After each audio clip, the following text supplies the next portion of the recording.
Hey everyone, I hope you're doing great.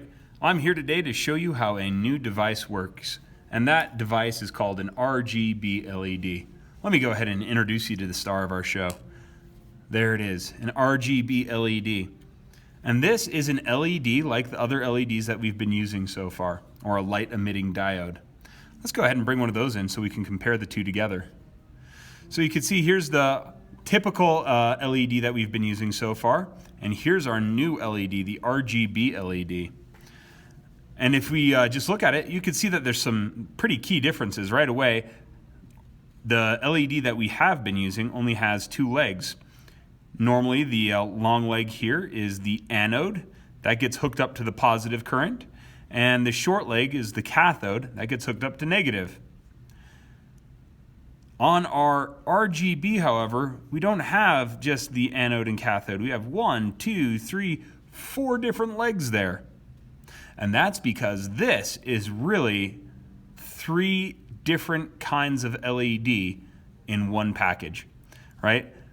And that's why they call it an RGB. I'll bet you can guess by the end of this video what RGB stands for. But let's go ahead and look at this guy. So this guy is a little bit different just in some physical things. So we have these 4 legs. And on the 4 legs here, all right, you can see that I still have a longest leg, right? But this time, this is not the anode. I do not give positive current to this one. This is called a common cathode RGB. That means this long leg is gets hooked up to negative. So let's just kind of remember where that one is. It's the second to the right, and I'm going to place this on my breadboard just so we could see what's going on there. All right, so I'm going to place the very far right one into row 30, and then I'm just going to skip a hole for each leg. So I go 30, and then 32, then 34, then 36.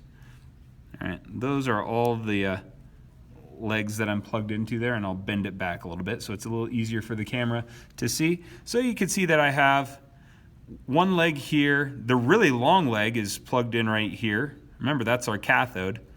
And then I have these other 2 legs here. Well, our cathode we know gets hooked up to negative, so I'm just going to take a regular old wire here, and I will hook up the cathode leg to any old negative. All right, now here's where the fun begins. I'll use a resistor here and start bringing some current to some of these other legs. So I'm going to plug one end of my resistor into the positive, and I will bring this positive right here to row 30. And it turns red. All right, let's disconnect my resistor. And this time, instead of bringing it to the very far right, let me bring it to the one that's kind of in the middle there.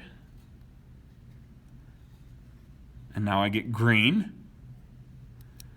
And that last one makes the light turn blue.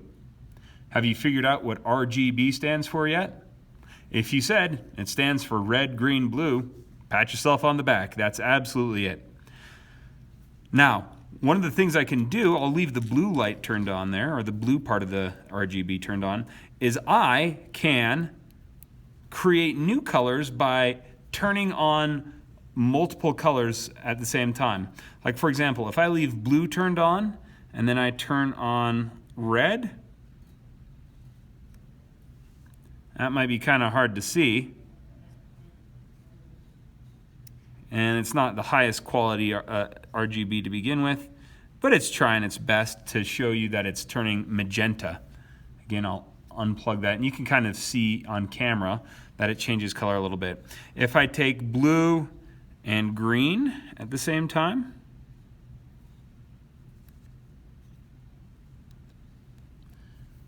well, then that turns into a color called cyan. And I can even hook up all 3 at the same time.